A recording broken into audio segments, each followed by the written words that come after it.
9/11, an inside job, or the largest terrorist attack in U.S. history? Let's dive into that.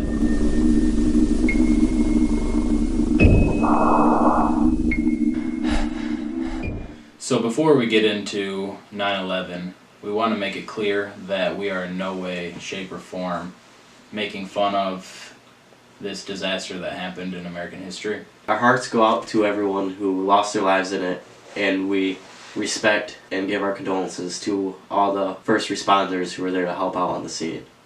So on September 11th, 2001, about 2,996 people have died in the attack, and this includes everyone in the buildings and the 19 hijackers in the planes.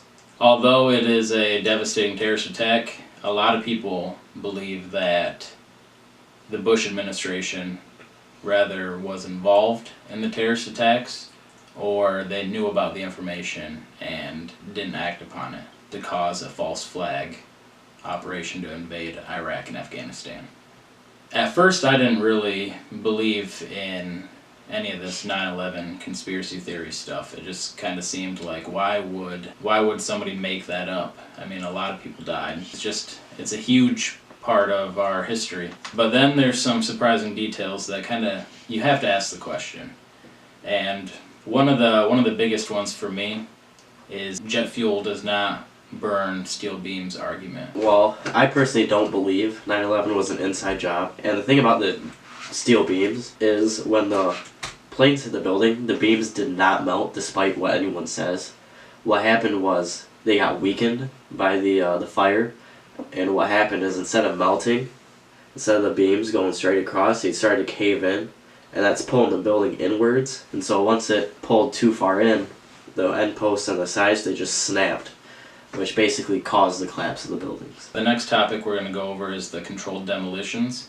If you look at the way that the towers collapse, they go completely straight down. They don't fall over like you'd expect a building to, or it's not like only part of the building fell over or collapsed or anything like that.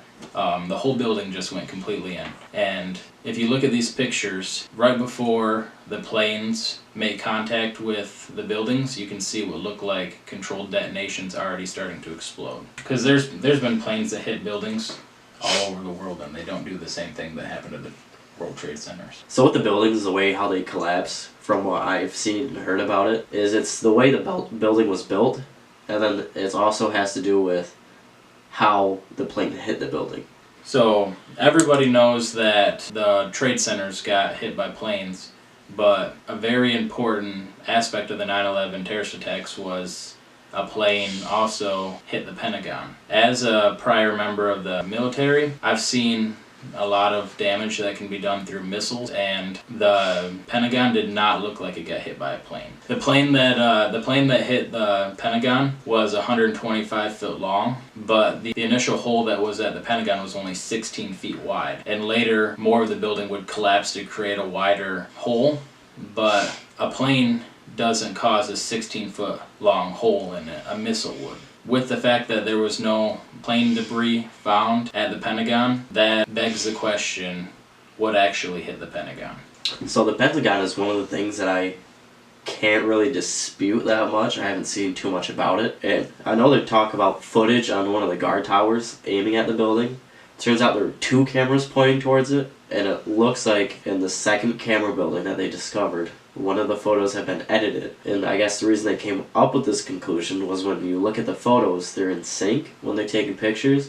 And when you get to about frame 8 or 9 when you're looking at them, it shows the plane in one picture, but in the second one, it doesn't show the plane at all. It's completely missing from it. So the biggest speculation they can come up with is that the picture was edited prior to being viewed by anyone. Another one of the arguments that are made for this is 7 hours after the trade centers went down, Building 7, located near them, ended up collapsing. What caused this is there aren't really any pictures showing what happened to the building, as none were thought to be taken.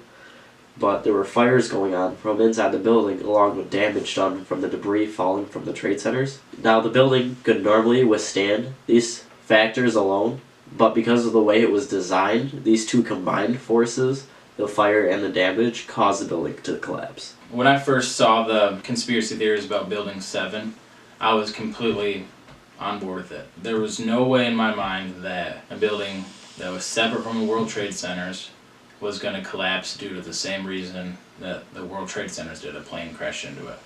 But upon looking at some of the footage, you can actually see that parts of one of the World Trade Centers falls on top of Building 7, which does start the collapse. But one curious thing about Building 7 that I haven't been able to explain is there was a British reporter for the British News reporting the attacks, and 10 minutes before the actual building went down, she reported that Building 7 had just collapsed. Why would she be reporting that Building 7 had collapsed 10 minutes prior when it actually hadn't collapsed yet? So the final topic that we're going to cover in today's episode is Flight 93. Now, Flight 93 was the plane that the passengers of the plane were able to take over, and instead of having more devastation, they were able to crash it into a field in Pennsylvania. And there's a lot of inconsistencies with Flight 93. One of the main ones was the crash site. So the crash site at Flight 93,